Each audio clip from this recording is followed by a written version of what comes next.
Welcome to the afternoon session on global leaders' discussion on diplomacy and security, especially the role of the middle power in Asia's future. My name is Jin Park. I'm the chairman of the Asia Future Institute, which is to conduct research on what is going to happen in Asia and how can Korea play its role positively.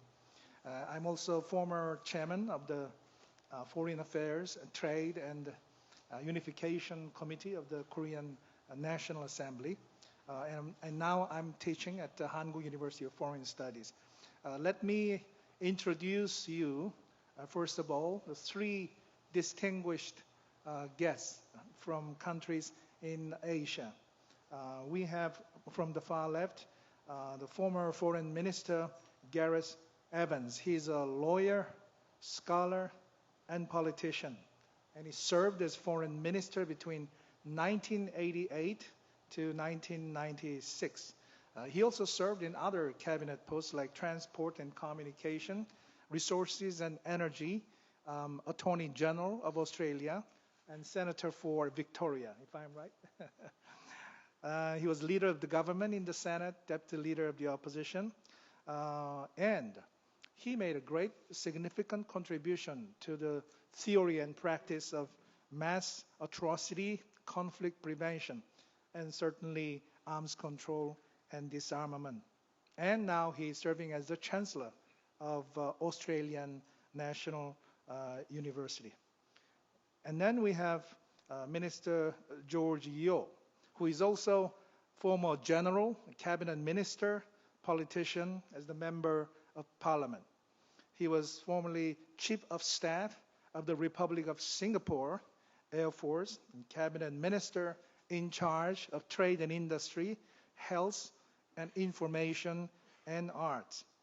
And also he was a Chancellor of the Nalanda University, and now he's a Chairman of Carrier Logistics Network.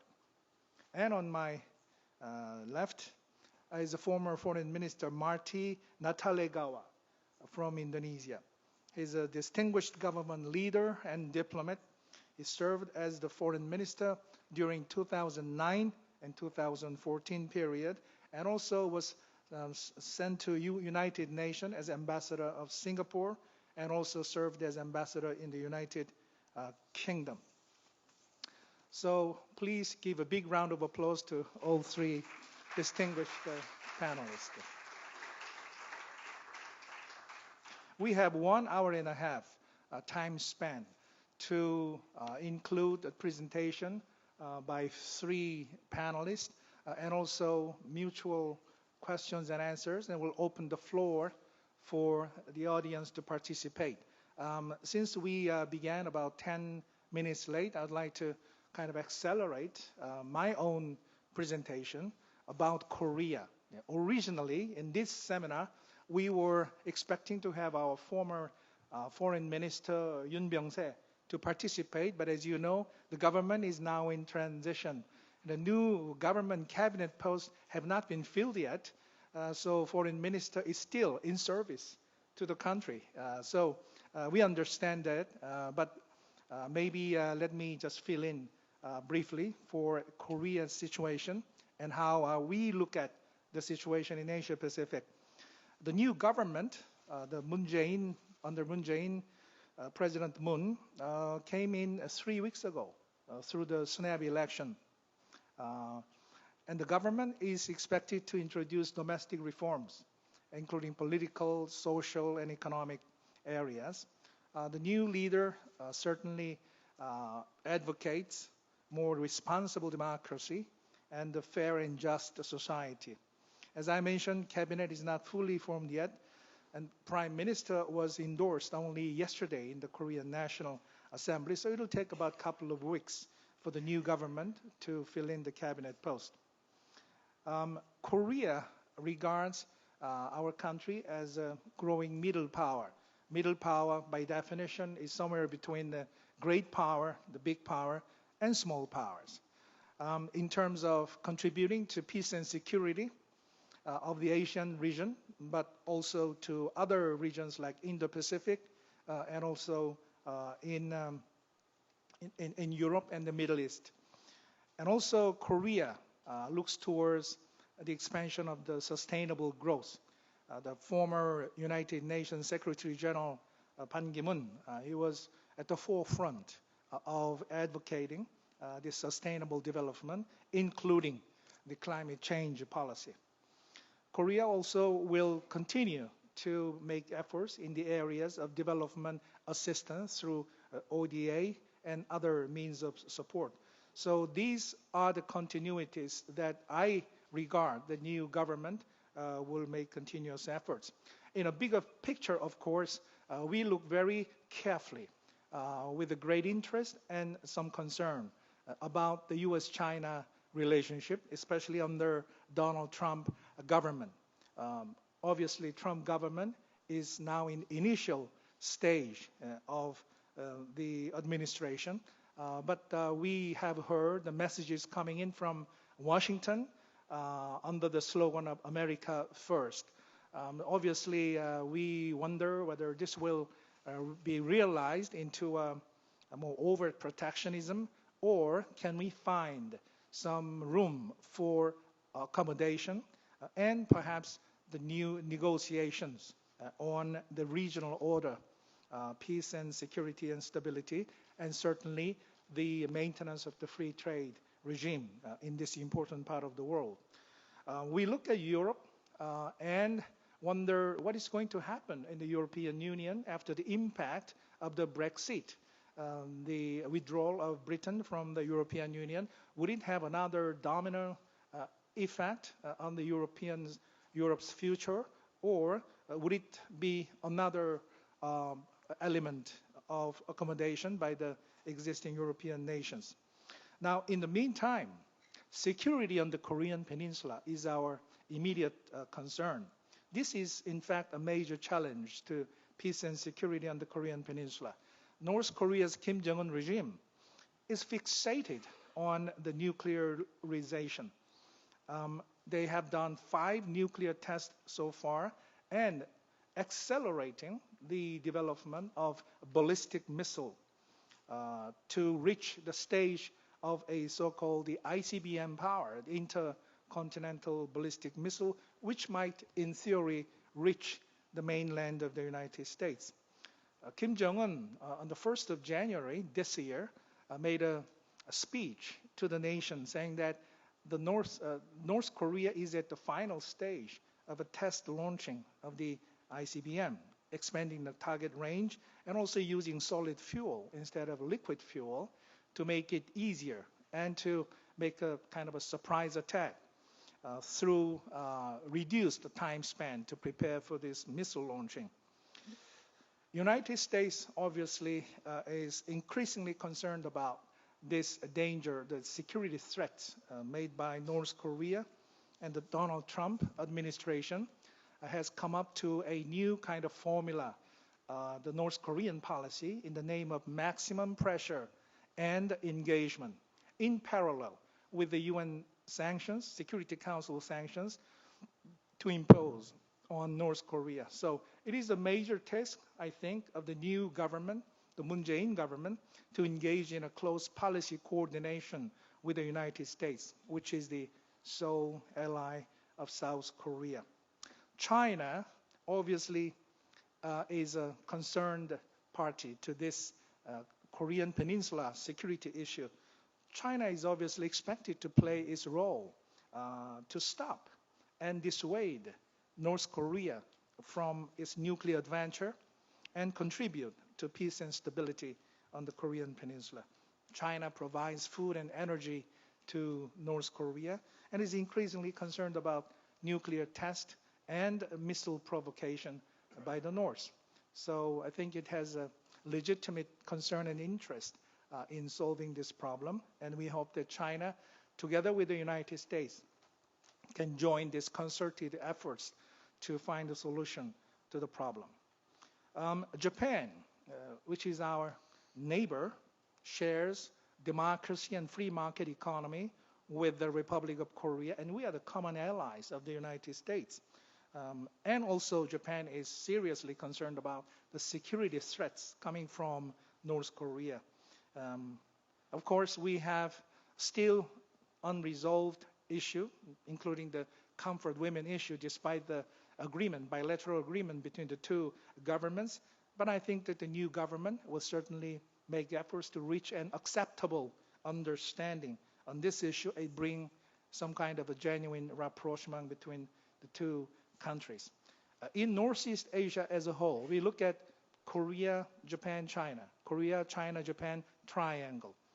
In fact, we have several triangles, the triangular view on the geopolitics environment in this region. We have been trying, the three countries in Northeast Asia have been trying to create some sort of a sense of community, not as close as, say, the European Union or the ASEAN countries, but some kind of mutual understanding and accommodation to create a synergy. Because three countries take up about 20% of the global GDPs and about 20% of the global trade volumes. So this is a quite significant economic community that we are belonging to. So the Trilateral Cooperation Secretariat, which is based in Seoul, Korea, I think is making a great contribution to the promotion of this triangular cooperation and synergy in this part of the world. Russia is there in Northeast Asia, certainly have a great potential to develop between Korea and Russia, despite the fact that North Korea is lying in between, which is kind of an obstacle in promoting our economic relationship. But certainly we would like to improve our relationship with Russia and to find a mutually beneficial energy sharing and also economic cooperation with the country. Now, ASEAN is really at a historic juncture from the Korean perspective. Every year, 6 million Korean tourists visit the ASEAN countries. That is 1/3 of the 18 million Korean tourists going overseas. It's the second largest trade partner of Korea next to China. It's the largest destination of the Korean investment, and it's the second largest construction market for Korean companies. So in a way, ASEAN is a lifeline to Korea economically, socially, and perhaps culturally. So we would like to commemorate the 50th anniversary of the ASEAN and the 2 decades of the ASEAN +3 cooperation and 10 years of special Korea-ASEAN relationship.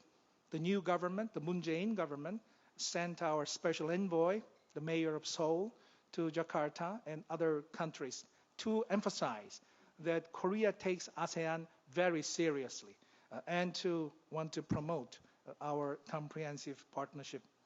India is looming large. India is in South Asian countries with a great history and a huge population. We have the comprehensive economic partnership agreement with India. Korean companies are doing business successfully in that country, and we care about and we are concerned about what's happening in the Indo-Pacific region as well. And this brings us to a very close cooperation with country of Australia in Oceania, which is looking at the two oceans, Asia-Pacific and also Indo-Pacific Ocean. We are a natural partner. We are very complementary. And this will certainly upgrade Korea's regional role in cooperation with the middle powers like Australia and Singapore and Indonesia. So let me just stop here. I know that you might have some questions afterwards, but let me move on to our distinguished speakers. Let me start with the former Foreign Minister of Australia and now Chancellor of the Australian National University, Honorable Gareth Evans. Please give him a big round of applause. Well, thank you very much, Chairman Jin Park, my distinguished former colleagues and still friends, Marty Natalagara and George Yeo, and fellow participants in this wonderful Jeju Forum. I thought I might most usefully contribute to this discussion by spending a few minutes talking generally about what it is that makes middle powers and middle power diplomacy distinctive, and then focus specifically on what middle powers in the Asia region, like the four of us, I'd characterise all of us that way, can in fact contribute to making this region a little bit safer and saner than it might otherwise be. Middle powers are best described as those states which are not great powers or not really widely accepted as major powers, who are not economically or militarily big or strong enough to, either in their own regions or in the wider world, be able to even begin to impose their preferences on anyone else, but which are nonetheless sufficiently capable, sufficiently credible, and sufficiently motivated to be able to make an impact on international relations. Middle power language has no connotation at all of mediocrity or insignificance. I know I wear that description as a badge of honour. I know Korea does, and I think that's probably also the case for my other colleagues on this platform. That's not a view shared by the other side of politics in Australia, I have to say. My former Australian Foreign Minister, Alexander Downer, once said that we in Australia were a pivotal power, and that it was quite demeaning to suggest otherwise. As he put it on one occasion, my predecessor, Gareth Evans, talked about Australia as a middle power, and Labor seems to have a middle child complex when it comes to our place in the world. We're not middling or average or significant. We're a considerable power and a significant country. Well, I think that my long-serving successor has rather missed the point here, not for the first time in his very distinguished career. To be a middle power is not to have any sense of insignificance in terms of our place in the world. On the contrary, the description certainly includes, for example, the new MIKTA grouping, M-I-K-T-A, Mexico, Indonesia, South Korea, Turkey, and Australia, who are all members of the G20 and who, between us, have countries ranked between 11th and 18th in the world in terms of the size of our economies.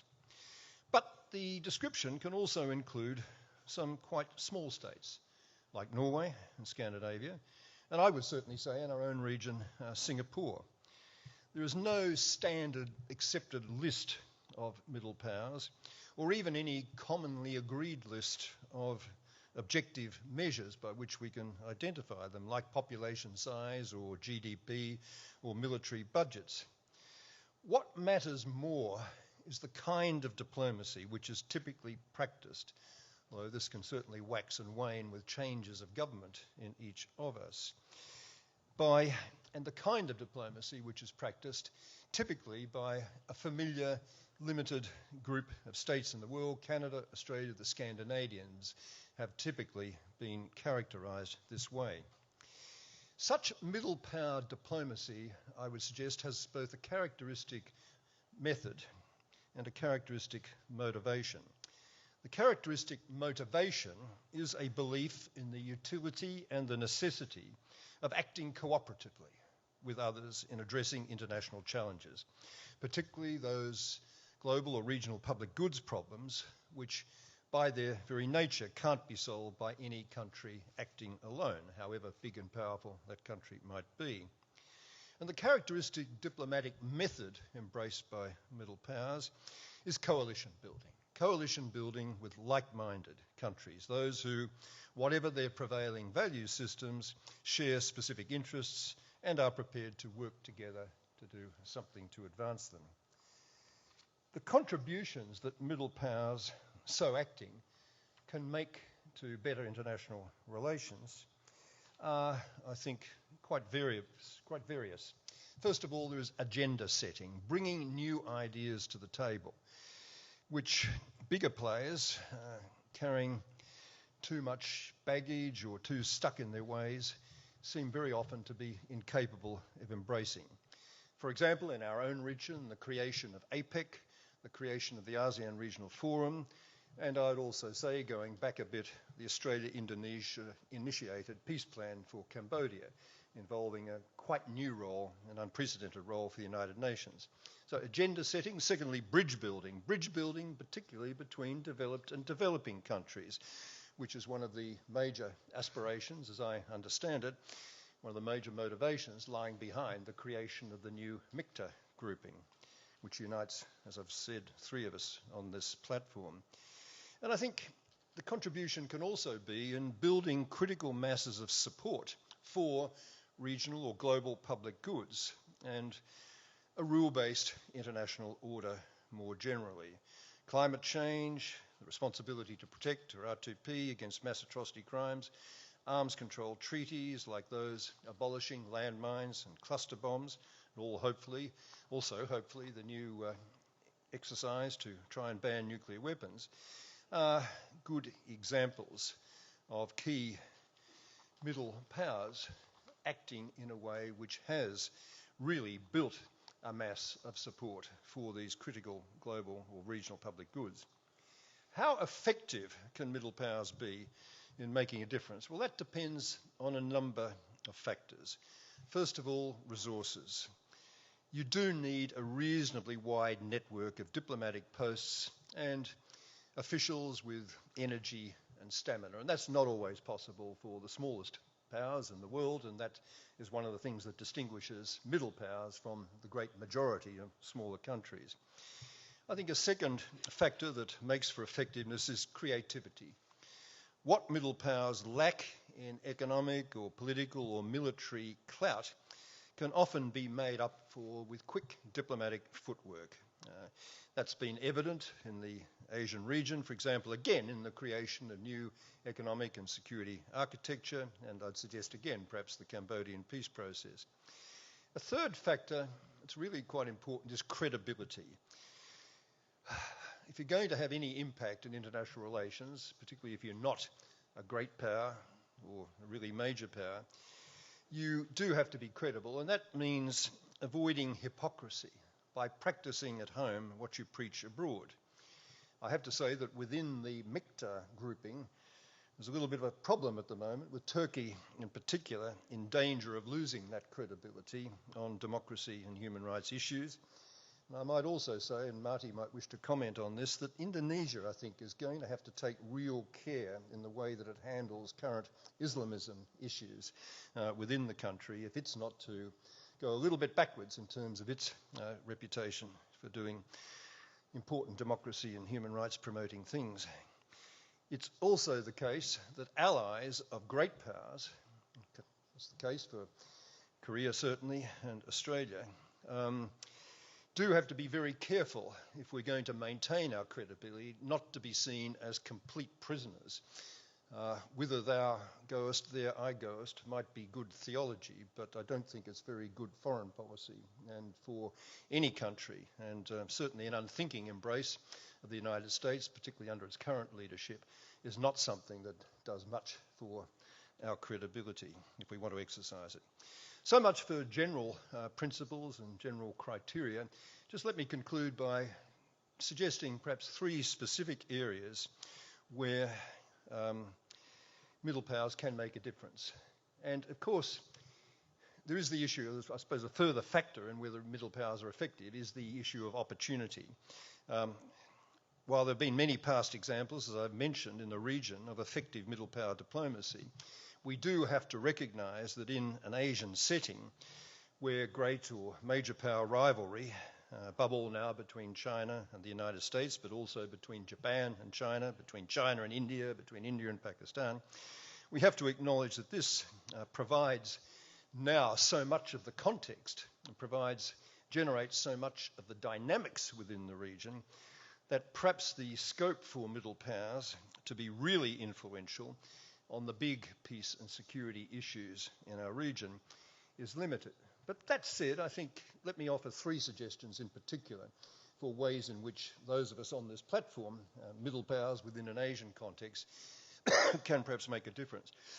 The first one I would mention is helping to set the agenda, to drive the agenda of the East Asia Summit, which is becoming, which has all the ingredients to become the preeminent dialogue and policy-making body in the region, bringing together, as it does, 18 countries now, all the ASEANs, plus all the other major players, at leadership level and with a brief to range all the way across security and economic issues.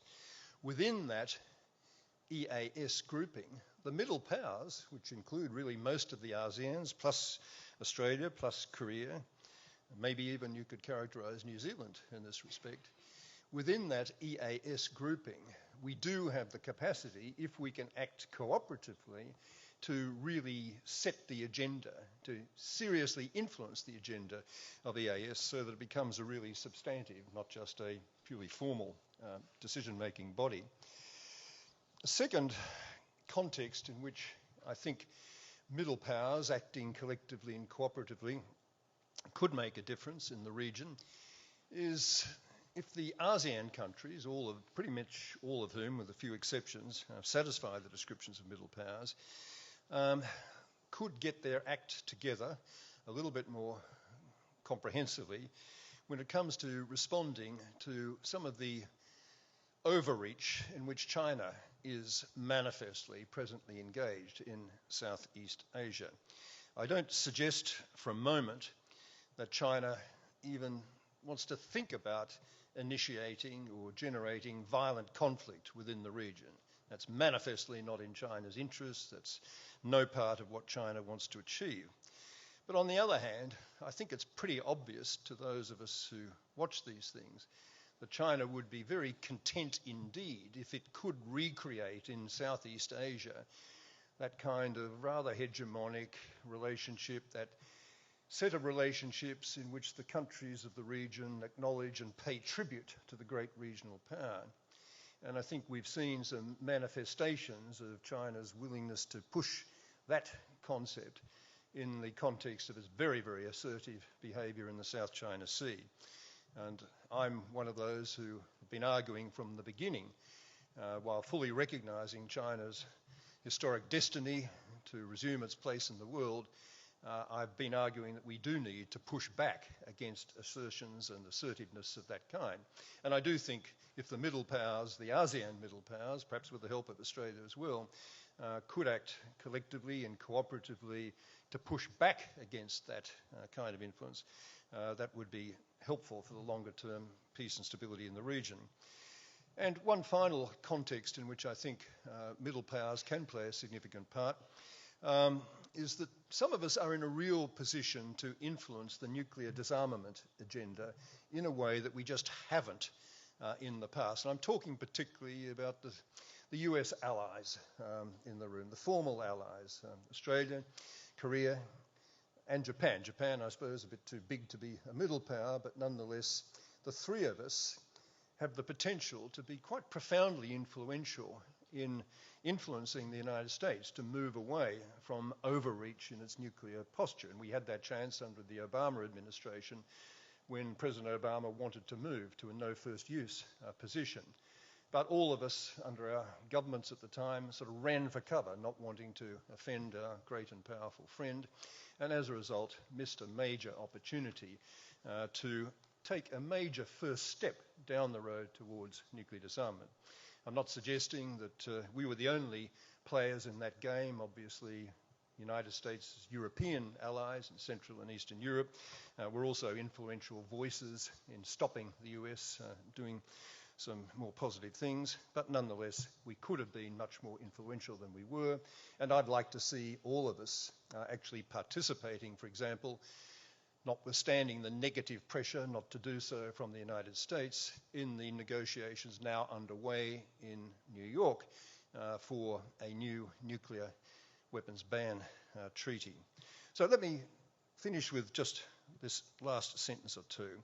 Raw power, raw military or economic power is always going to count for a huge amount in international affairs. We know that. We have to live with that reality. But it does not count for everything. And if countries, middle power countries in particular, with a sense of where we want to go and with the creativity and the energy and the stamina to follow that path, can make quite a big impact in making our region and the wider world a safer and saner place. That's the challenge for Australia, that's the challenge for Korea, that's the challenge for all of us on this platform, and I believe that with the right state of mind, we can deliver on that. Thank you. Thank you. Thank you, Honorable Gareth Evans, on middle power diplomacy and the role of the middle power countries to exercise creativity and to find opportunities to collectively impact the global situation in order to promote peace and stability in the region. I do have some questions on the presentation myself, but let's move on to Honorable Marty Netalegawa from Indonesia.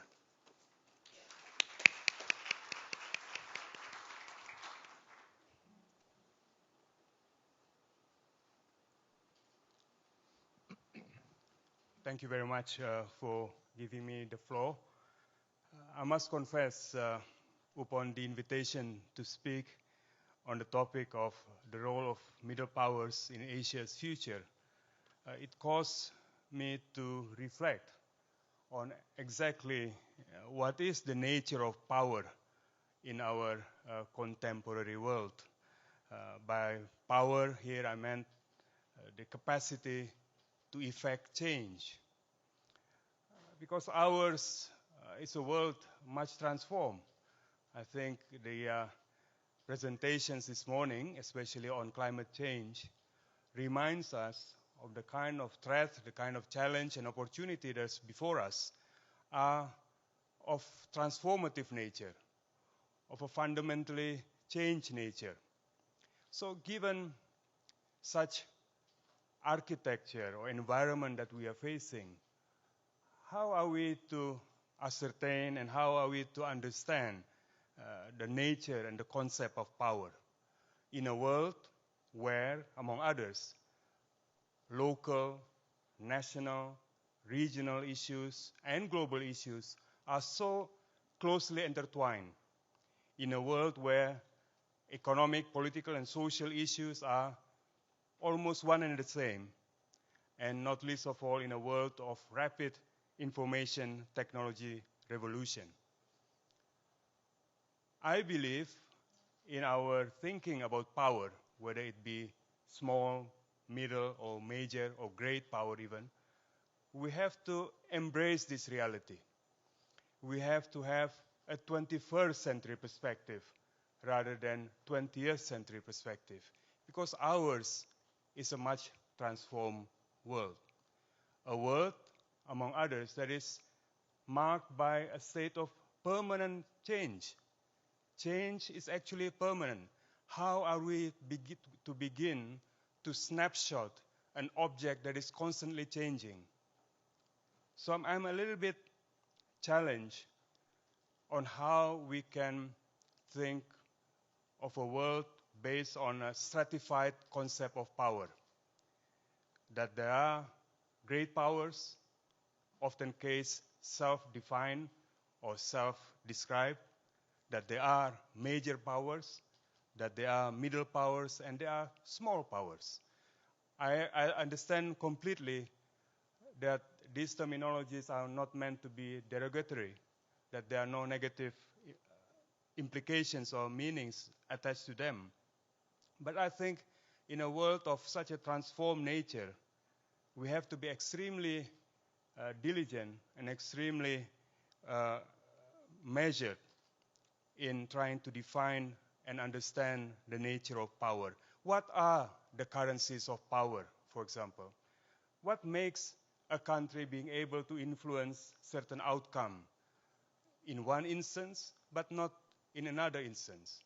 This morning we heard from Vice President Al Gore, notwithstanding President Donald Trump's policies on climate change, within the United States, there are constituencies that are going to rush and notwithstanding the government's policy, to adopt a more progressive stance on climate change issues. What are, therefore, the indices and currencies of power? What are the contexts of power? I believe the concept of power must be seen within a context. There is no permanent league of number 1 to number 193. Among others, it depends on the issues that are being discussed. On some issues, some countries are more present than others. And as well, there are dynamics that are often ignored. Whenever we have a forum of this type, all of us are very much preoccupied, for example, on the ebb and flow of US-China relations. Extremely important today and no doubt for the future as well. But let's not forget the other dynamics that are out there in this part of the world that are also extremely important and yet not having obtained the proper attention because they are deemed to be, by way of traditional definition of power, not terribly important. I give one particular recent example as an illustration. The changes in the policies adopted by the government of the Philippines on the South China Sea, whether by intention or not, the reality is that the government of Philippines, by its own unilateral national change in its outlook, given the democratic elections that they just had, changed the dynamics on the South China Sea subject matters. Now, the Philippines, I don't think is, under normal circumstances, would be defined as being a major power, but through its actions, through the dynamics it has created, it has brought about change circumstance, whether by design or otherwise. In other words, I think we have to be extremely nuanced and applicative in considering the nature of power by way of context and by way of circumstance. I agree with the points raised by Gareth just now about some of the traits prescribed or described for countries that are often defined as being middle powers. I'd like to add to them their belief in the efficacy of diplomacy or cooperative partnership. I think this is one quality, especially at a time when we begin to see like a regression in commitment to dialogue and diplomacy. I think countries that had in the past been described as being middle powers have also in the past shown great investment in diplomacy. I take concern from the fact that nowadays messages are being passed from one capital to another, not by that more traditional means of actual words, but by deployment of military assets, for example. We have seemed to have lost the art of communication. When disagreements rise, that's precisely when diplomats get to work. But now we are seeing messages being conveyed by deployment of military assets, hence, as a result, extremely prone to miscalculation and misunderstanding. Belief in the efficacy of diplomacy. And secondly, as Gareth as well has said, belief in the importance of bridge building. I'd like to emphasize bridge building over coalition building, because we saw the traditionally defined middle powers. I don't think we simply wish to add to the list of groups that exist out there. But as far as Indonesia is concerned, we believe that we can effect most influence by connecting the dots, by being bridge builders, by promoting consensus, by, in a smart way, identifying the constellation out there and building bridges so that we have cooperative partnership and common solution. And last but not least, I believe countries that have been defined traditionally as middle powers have tended to be transformative in their outlook, to see in situation not only not to be resigned in facing certain situation, but to be transformative, trying to bring about positive change. In my second and last part of my presentation, I'd like to turn specifically to the situation in Asia, if I may, beyond those conceptual points. Trust deficit, territorial disputes, geopolitical shifts. Those, I believe, are some of the traits or challenges that we are facing in this part of the world. Trust deficit most acutely felt, of course, on the Korean Peninsula, but unfortunately not exclusively to that part of this world. In Southeast Asia, South China Sea, territorial disputes, and of course, geopolitical shifts. In particular, I'd like to pose the question about ASEAN's role in all this. ASEAN, I have no doubt whatsoever, over the past 50 years, that the year that we are commemorating today, in this year in 2017, have tremendously mattered. It has been transformative in changing the dynamics between countries of Southeast Asia, in other words, within Southeast Asia itself, intra-Southeast Asia relations, changing relations that had been hitherto reflected by distrust and even conflict to a true security community. It has been transformative in changing the position of Southeast Asian countries from pawns in superpower or major power conflicts to becoming central and in the driving seat role in the region's architectural building. And I'd like to mention here, especially the most recent ASEAN's contribution in the East Asia Summit process. And not least of all, it has been transformative in being increasingly people-centered, though this is truly a work in progress as far as democracy and human rights is concerned, but certainly clearer in its contribution in the economic domain.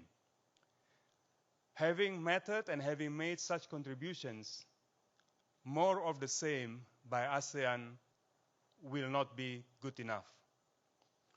It will not be good enough for the next 50 years if ASEAN were simply to celebrate and commemorate its past 50 years. It must continue to put its thinking cap on and must constantly be transformative in its outlook. Bangkok Declaration 1967, the Treaty of Amity Cooperation 1976, the Bali Concord II of the ASEAN Community 2003. Those were seminal ASEAN transformative moments. 2017 must not be marked only by some ceremonial commemorative event. An ASEAN that is passive means an ASEAN that will regress. And in this connection, I would like to once again, as I have in the past, suggest at least two concrete contributions that ASEAN must aggressively wage, aggressively promote, because they are not of irrelevance. One, I think ASEAN must promote the notion of non-use of force, peaceful settlement of disputes in the wider East Asia region. It has worked for ASEAN in 1976 with the TAC. Barely 10 years after ASEAN's formation, the leaders then had the courage and had the vision to think for the future and to actually make transformative change. ASEAN, I believe, through the East Asia Summit process, must try to externalize the TAC experience by promoting the notion of an EAS, Treaty of Friendship and Cooperation. No use of force, peaceful settlement of disputes, but this time not only among ASEAN countries but among the other as East Asia Summit countries: India, China, Korea, Japan, Australia, New Zealand, United States, and Russia. And the second concrete contribution or suggestion I'd like to make is for ASEAN to really empower and utilize the East Asia Summit. The East Asia Summit cannot be a hello and goodbye process. 11 months deafening silence as the world things happen in this part of the world. Korean crisis in the Korean Peninsula, the events in other parts of our region, and yet the East Asia Summit convenes in the October or November of the year concerned for one moment, and then they gather and they disperse. In a more concrete manner, I believe that it is timely for the East Asia Summit to establish a Peace and Security Council in permanent session at the ambassadorial level in Jakarta to be able to regularly just compare notes on regional developments. All the East Asia Summit countries already have their PRs in Jakarta. All they need to do is reconvene or convene themselves under the rubric or under the flag of a Peace and Security Council of the East Asia Summit. One final note before I conclude. I find it especially deafening, the silence and the lack of action by the ASEAN Regional Forum on the developments on the Korean Peninsula. I recall previous occasions, though rather quiet, but at least there were quiet diplomatic efforts to ensure that when the ASEAN Regional Forum actually convenes, the only forum where North Korea actually sits with others, possibilities for some kind of closure or new dynamics to be introduced was brought at hand. I fear that if ASEAN is passive, it will simply be pulled left and right by the demand of one side and the expectation of the other. It would be critically important, I believe, for ASEAN to prove its relevance in this extremely critical issue. And my final point, going back to the issue of what are the indices of power, what is the nature of power, what are the currencies of power. I believe in the end, in the final analysis, it depends on the quality of a country's diplomacy. We have potentials, population, economic size, and the like, but in the final analysis, those must be transformed and made relevant by the diplomatic actors, by the policy makers. And it is in this connection, the initiative by the Jeju Forum is terribly important for us to be in full support of. Thank you very much indeed. Thank you. Minister Natalegawa, thank you for your articulate viewpoint on the important role of ASEAN as a community to contribute to peace and security and stability, and also the importance of the transformative role that the middle power can play for problem solving and bridge building and collective contribution to the region. Next, we will turn to Honorable Giorgio from Singapore.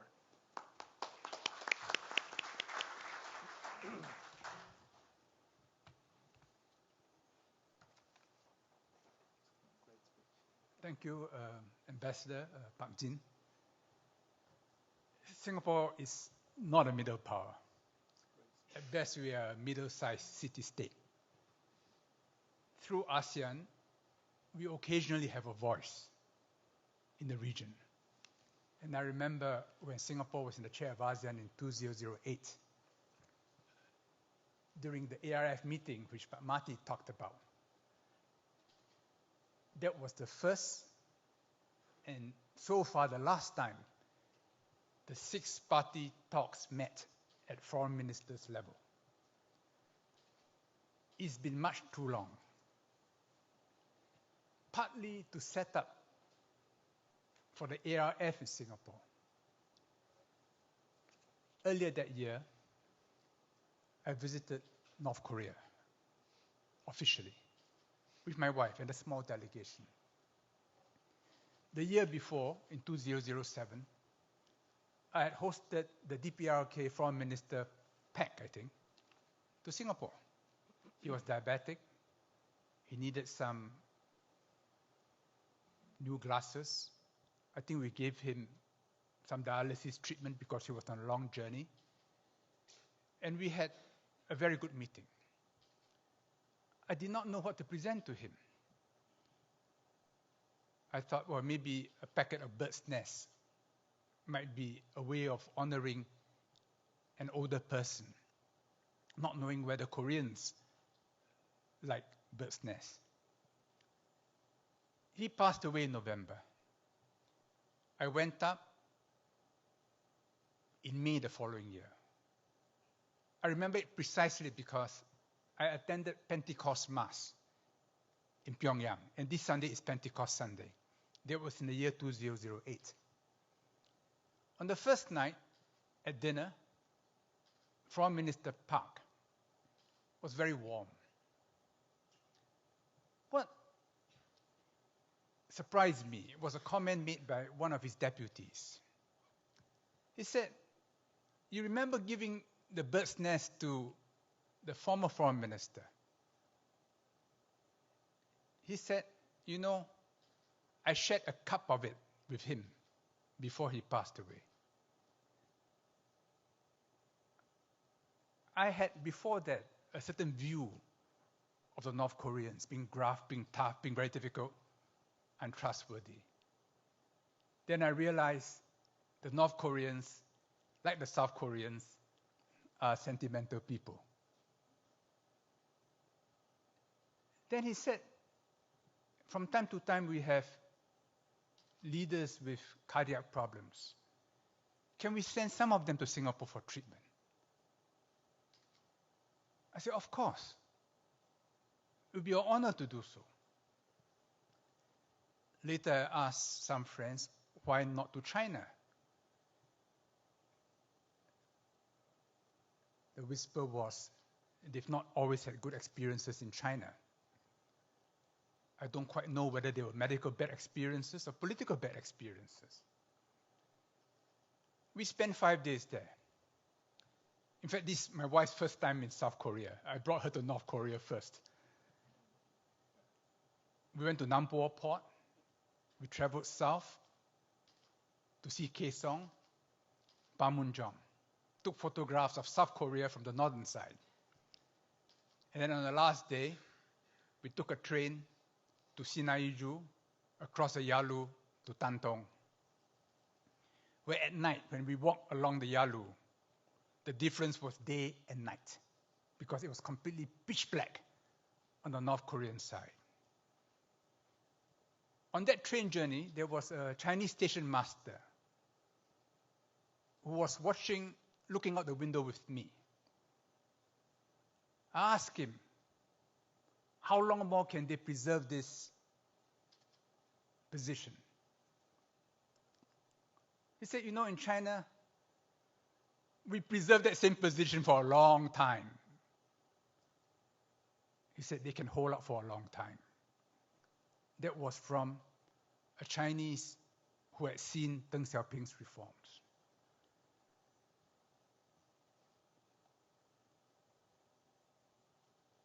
At Tantong, I visited the Museum to the Korean War. They call it the Yuan-Cao Kanmei Zhanzhen Jinianguan, the support North Korea opposed America war museum. Amazing. Every battle recorded, the number of volunteers from every province in China carefully, the number of deaths, including an exhibit of what they allege to be chemical and biological weapons used by the US in Korea. The explanations were in Chinese and in English.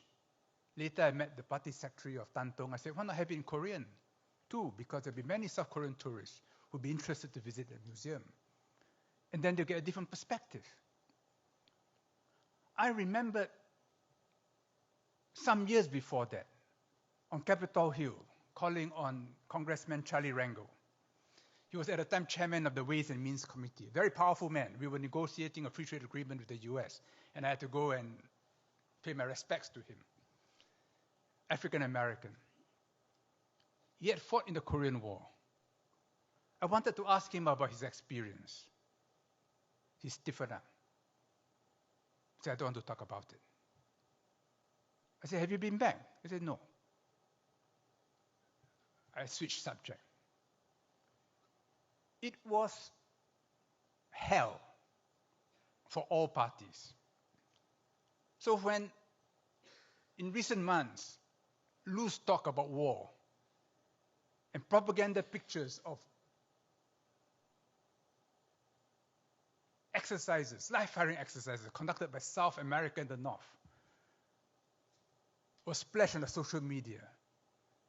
Fusillades, huge, thousands of artillery pieces, missiles surging to hilltops. This peninsula saw all this before. If there's war, it will be Armageddon again. Hundreds of thousands will die again. It is unthinkable. So what is happening? Why is the North pursuing this course of action? I've come to treat Pyongyang as a very rational power. I went up to persuade them to do what Indonesia has always pushed for, which is to get North Korea to sign on the Treaty of Amity and Cooperation. They did it at the ARF. They did it as a sign of respect to ASEAN in return for ASEAN showing respect to them. They have always wanted to deal directly with the US because they feel that this is something between them and the US. This division of the Korean Peninsula and the state of no peace, no war. I never believed they would give up the nuclear card because that's the only card they have. They could play it, withdraw it, play it again and again. And now they know that the only way to get US attention is to develop ICBMs because the US, over 2 administrations, had come to the conclusion that the clock is ticking against North Korea. Just maintain the pressure, eventually something will happen. Well, they said, well, we turn the clock against the US, miniaturize the warhead, go into solid fuel, add stages, initial test, high parabolas, but you can extrapolate it to longer parabolas. Of course, the US said, you are playing with fire. You do that, I will pulverize you back to the Stone Age. Their response is, well, we'll pulverize South Korea to the Stone Age, and let's see. What's the alternative for North Korea? It is to do what the Chinese have been wanting them to do for some time, which is open up, follow us, develop your economy, grow like us, we'll help you. And eventually, you'll be able to negotiate with the South and Americans on some basis of equality. But if they do that, they will be in China's hole. I think for a while they considered it. I do not have the full story.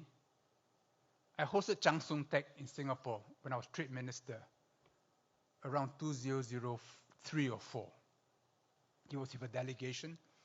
They asked to meet certain things, and I gave them lunch. And I remember my conversation with him. He asked very pointed questions about economic development. And he was trying to create better conditions between Pyongyang and Beijing. Then Kim Jong-un executed him. I felt so depressed that day. But I know one thing. They do not want to be under China's thumb either. And the Chinese know it. After Tantong, I went to Beijing. I met a senior Chinese official. I said, they are remarkable people. People look dignified, few machines, very hardworking, super clean. I said, wow, if they were to open up like China, they'll be like Vietnam. This senior Chinese official said they'll be better than Vietnam. You know, I thought over his remarks for some time. What is the way out?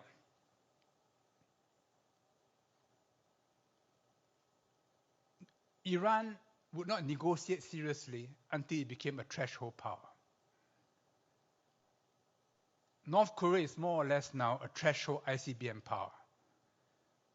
They still have a few more tricks to learn, but they've made the major technological breakthroughs. So they're into a new position, which to the Americans, who've dealt with the North Koreans for a long time and found them duplicitous, this is very hard to accept. But at the same time, this may be an occasion now to have some very tough negotiations. Because what's the alternative? There's no alternative. Start a war? They can't start a war. Move with China? They may yet do that. I do not know. But they would prefer not to. Psychologically, the Chinese know that one day, if there's a peace agreement with the US, the North Koreans will quickly move towards the US away from China. They know that. And that'll be interesting because you have in the South over the years a movement towards China, and you have in the North a movement towards the US. Then a two-state solution, which Prime Minister Lee Hong-koo talked about earlier, becomes a feasible proposition. And then many other things become possible. I remember when I was negotiating the free trade agreement with Trade Minister Hwang Do-yoon, we made Kaesong Industrial Park part of the FTA. So for tariff purposes, it's part of South Korea. The North Koreans were pleased about it. South Korea wanted it, and later on used it as a template for the negotiations with Chile and with ASEAN. When President Park Geun-hye decided to shut down Kaesong, I was heartbroken. I thought she could have toughened it, make it much more difficult, but don't shut it down, because once you shut it down, reopening is that much more difficult. You lose one dial of control.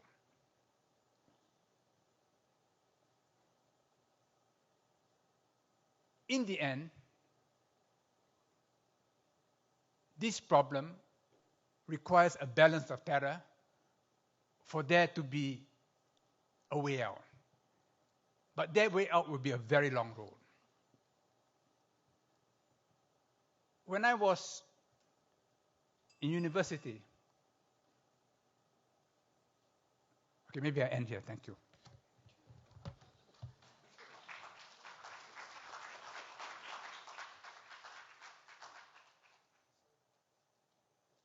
All right. Thank you very much, Honorable Giorgio. We need some time to discuss before we open the floor.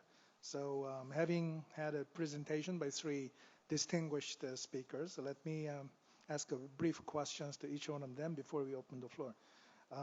The first presentation by Honorable Gareth Evans.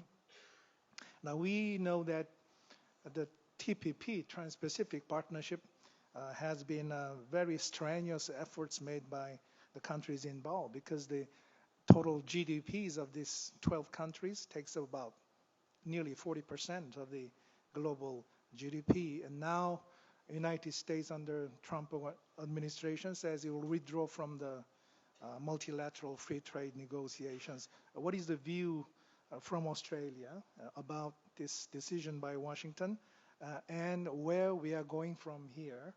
If you have any good suggestion for the future of the TPP, we would like to hear from you, your personal view. Secondly, on presentation by Honorable Martin Natalegawa, the role of ASEAN has been very significant in terms of collective wisdom and middle power diplomacy to contribute to peace and stability in the region. And I think that Indonesia, as the place where the headquarters of the ASEAN is located, and given the influence and the economic power of the country, has been playing central role in the development of ASEAN. And you mentioned that EAS process, the East Asian Summit, is very important, and compared to the silence, as you mentioned, on North Korean issue by the ASEAN Regional Forum, is a bit of a problem. Could you elaborate on how the perspective of ASEAN towards the Korean Peninsula can be accommodated by the member countries and come out with some kind of a collective efforts to contribute to peace and stability on the Korean Peninsula? And the third one by Honorable George Yeo, you mentioned that the relationship between North Korea and the United States is important, and in the paper, in the summary, that you need a peace treaty to be signed between DPRK and the U.S. Now, in the six-party talks, we've been observing the different dreams in the same bed. That is, we talk about 2+4. From the Korean viewpoint, the most important tools are South Korea and North Korea. We are direct parties concerned. From North Korean viewpoint, as you said, it's North Korea and the United States. China may have the same view. So given this disparity of perception between South and North Korea, wouldn't you think that the inter-Korean peace treaty is first a thing that we need to achieve before we can move on to, say, North Korea, United States peace treaty, as you have suggested in your summary? So I'd like to ask you three brief questions. Thank you. Opinion in Australia on the TPP is rather divided, as indeed it is in many other parts of the region. It didn't generate all that many benefits for Australia economically. An awful lot of concessions were made to the United States during the bargaining process, which makes it even more irrational and mysterious for Trump to walk away from it as he did. We're very much in favour of open trading arrangements and multilateral agreements, and in principle, yes, anything which advances that.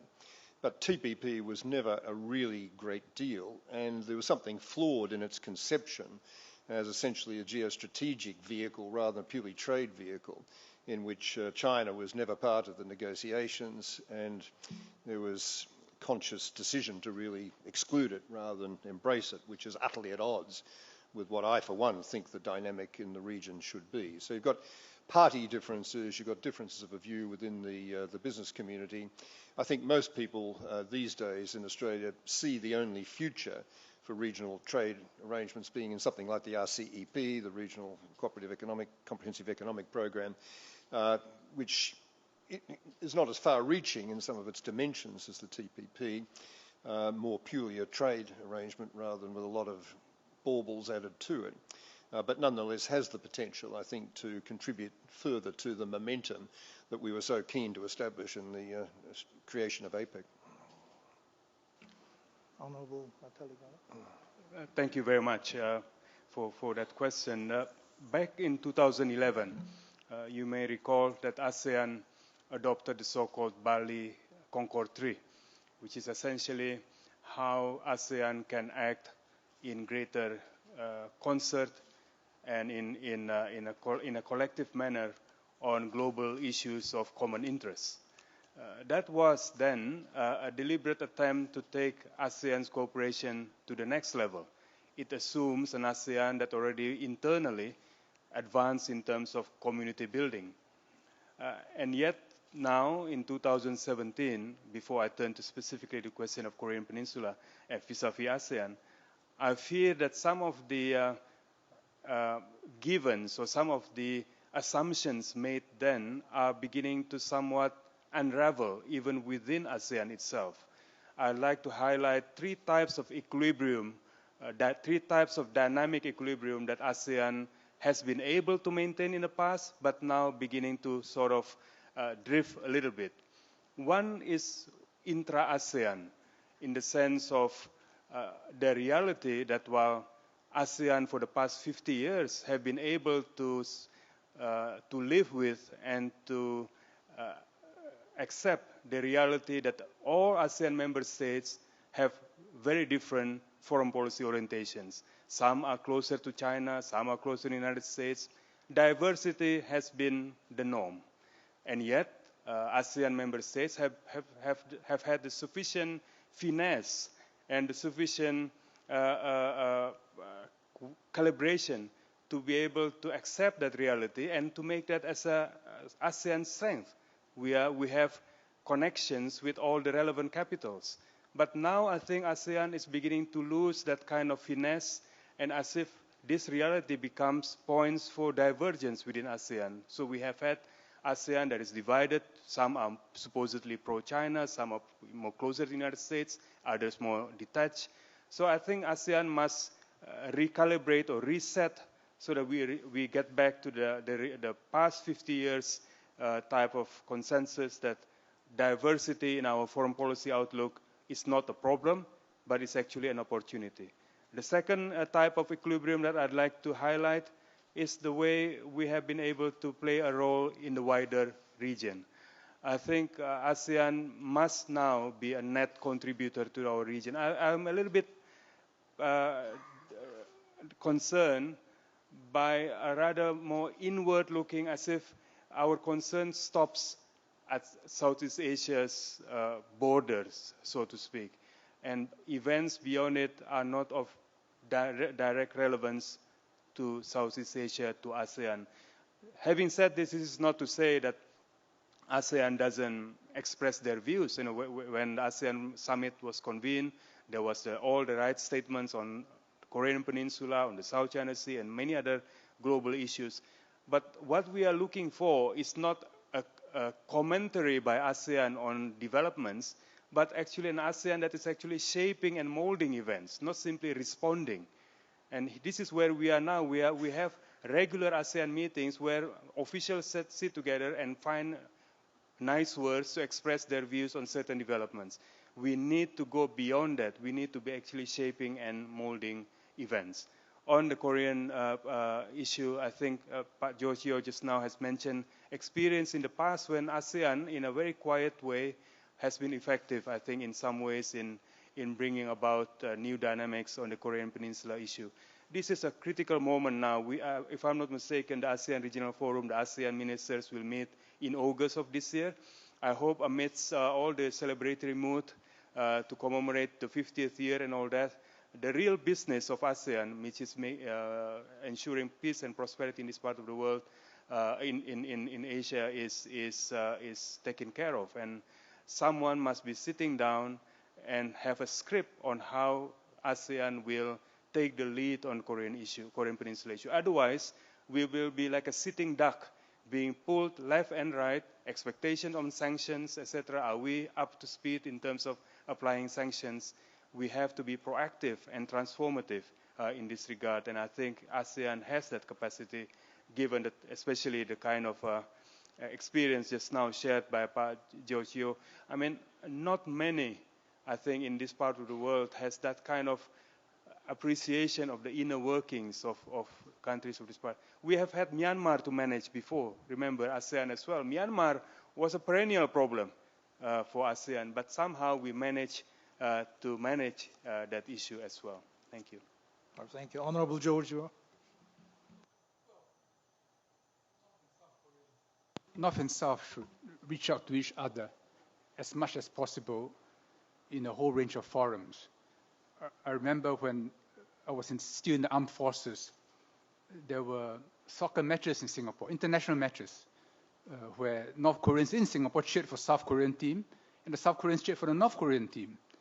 So the sentiment of each for the other is profound. But it is not realistic to expect a peace treaty between North and South before the issues are settled with the larger powers. the division of the Korean Peninsula was the result of titanic forces dividing the big powers.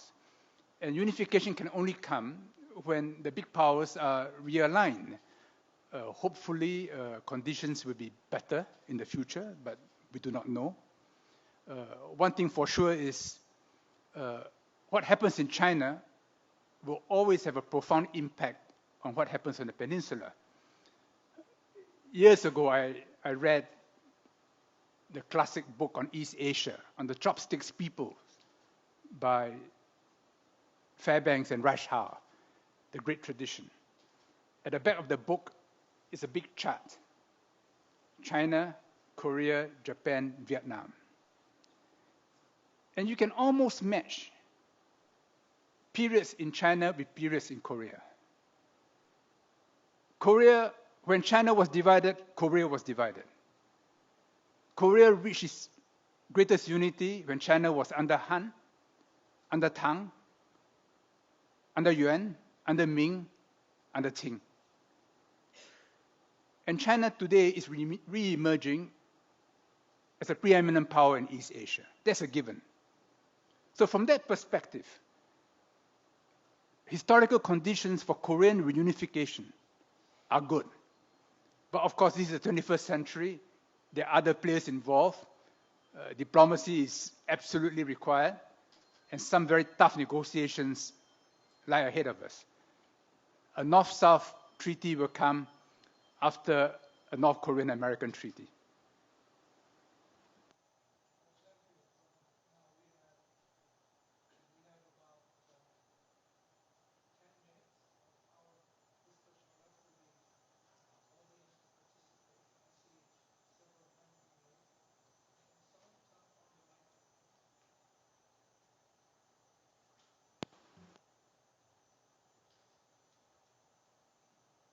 The gentleman, a gentleman sitting over there, back there. Please identify yourself and make your question very brief. Okay, my name is Mark Beeson. I'm from the University of Western Australia.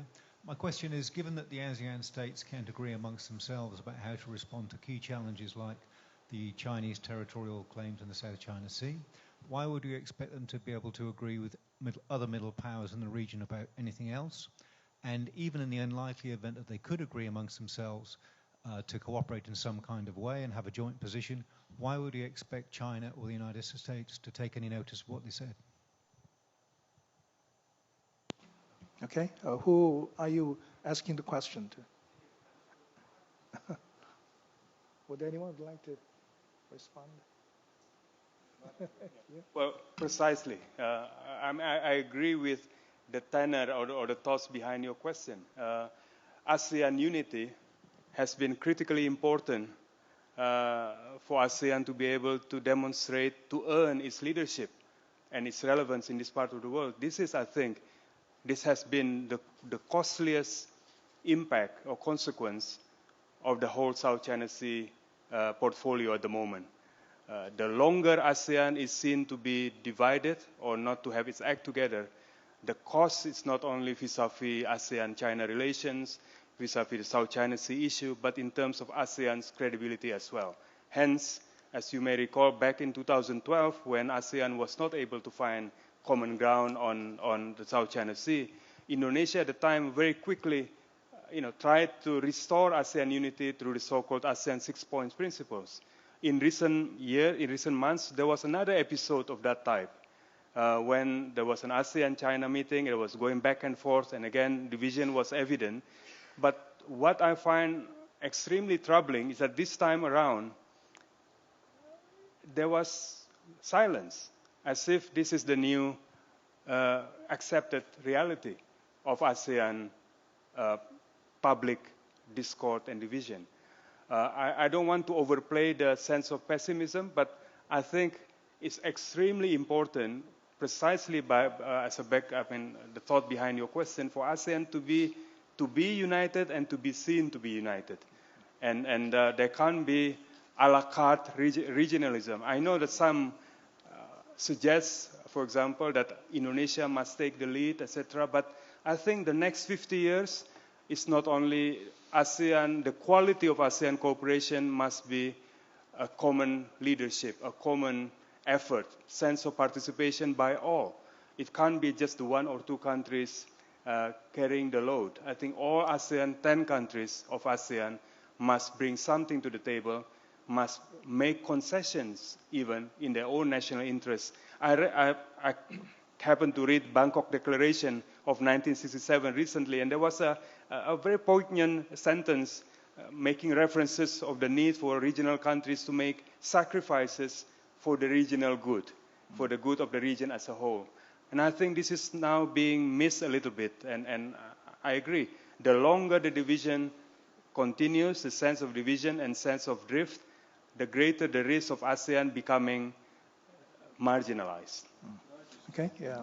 Honorable Gary Stebbins. Can I just add a couple of things? I'm reasonably confident that ASEAN can get its act together in the future, as it has in the past, provided there is some serious leadership exercised of the kind that used to be very visible when Ali Alatas, for example, was Foreign Minister, and indeed when Marty was Foreign Minister of Indonesia. As Marty said yesterday in another meeting, there's lots of leaders around the place, but not much leadership at the moment. But we've had it in the past, and I think we can restore it in the future. As to what difference, the second part of your question, as to what difference it would make if there was a united ASEAN front on these issues. And sorry, just one other qualification. I mean, part of the business of ASEAN getting its act together is, I think, to recognise the reality that sometimes it's got to be consensus minus one, consensus minus two, consensus minus three, and that requires leadership to deliver. Because you're not going to get Cambodia and Laos and these characters coming along for the ride on anything important, because they're complete prisoners of China at the moment. But it is possible for the bulk of ASEAN to have united, coherent and effective positions. As to what difference that would make with China, I think it would make a great difference. China will push the envelope as far as it comfortably can. If there's no pushback, China will go on pushing. It'll go on expanding its influence. But China does, I think, want to be seen in the region and the wider world as, you know, responsible stakeholder, not to coin a phrase. It wants to be respected. And it doesn't want to push things to the point of confrontation. And it will respond to serious pushback, united front. It'll be much more cautious than would otherwise be the case. That's not something I can prove. It's just an instinct from long dealing with China, many other countries. But I do think it's just very, very important that there be that united front rather than this ability to divide and rule, which makes China very, very comfortable indeed at the moment in Southeast Asia. Our time is almost up, but let me take the second question. Yes, the lady, yeah. Kim, Duyan Kim. All right. Huh. Okay. Is it a joint question? Okay, all right. Huh. Is the microphone on, please? Someone turn on the microphone. Hi. Duyan Kim, visiting senior fellow at the Korean Peninsula Future Forum. My question is for Gareth. I support your point and agree about the role that there is a role for middle powers, especially American allies that are middle powers, in influencing the U.S., particularly in matters of nuclear disarmament. Before, with President Obama, with the potential of no first use, we had concerns, the implications of no first use for American allies. But today with Trump, we have the opposite concern, with a brash Trump that potentially he might flirt with the idea of using nuclear weapons without any notice. Although, of course, we fortunately have sensible, responsible advisors in government like Secretary Mattis to prevent something like this from happening. But in terms of, linking this back to your point that you made, in terms of influencing the U.S. as middle powers, Trump has a very different way of dealing with states. And this is very different than past American leaders. And for example, Minister Natalegawa has mentioned communications now via deploying military assets rather than using diplomacy. And Trump dismisses the importance of diplomacy. So my question to you is, in practical terms, how can middle powers actually and effectively influence Trump's thinking and his subsequent actions directly? Would this, for example, will it have to come down to the personal relationships between the heads of state and Trump? Or do middle powers have other sources of leverage? Or is there a better approach in trying to influence the U.S. today? Thank you. And there's another question. Very quickly, Okay. Leif Erik Easley, professor at Ewha Women's University. I really appreciate this panel and the insights on middle power roles and also of ASEAN's relations with the two Koreas. My question is about South Korea's middle power role in Southeast Asia. And in particular, if middle power is normative power, what can South Korea's role be in the human rights situations in Myanmar and the Philippines? Thank you. Well, we might just have to wait Trump out, which hopefully might not be terribly long, but then we'll have to think about what to do with Mr. Pence. But we've seen that this is an administration which is incapable of dealing rationally with great powers, Russia and China. It's incapable of dealing rationally and pleasantly and cooperatively and constructively with major powers like Germany. It's shown that it's incapable of dealing in a way that generates any confidence at all with middle powers, whether it's Korea and the offence that he's caused here. I mean, and I've over and over again heard since I've been around, I've seen that people are more worried about Donald Trump here than they are about North Korea. And, you know, given the way that Trump behaved towards the Australian Prime Minister in that famous telephone call, I mean, this is someone who is beyond parody in terms of the way he conducts the business of government. It's according to no known rules. It's based on no understanding of the issues. It's based on no instincts of value or decency.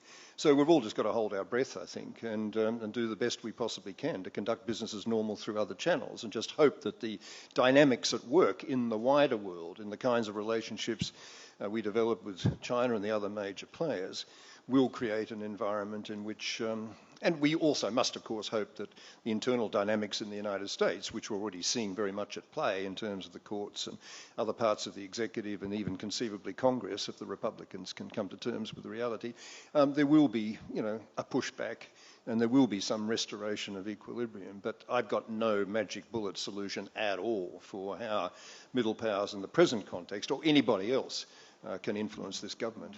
I think it's beyond redemption. Would any panelists respond to the second question? It's about Korea's middle power role in ASEAN. Sorry, would someone else like to do that? Would you like to? In ASEAN context? I think help where you can.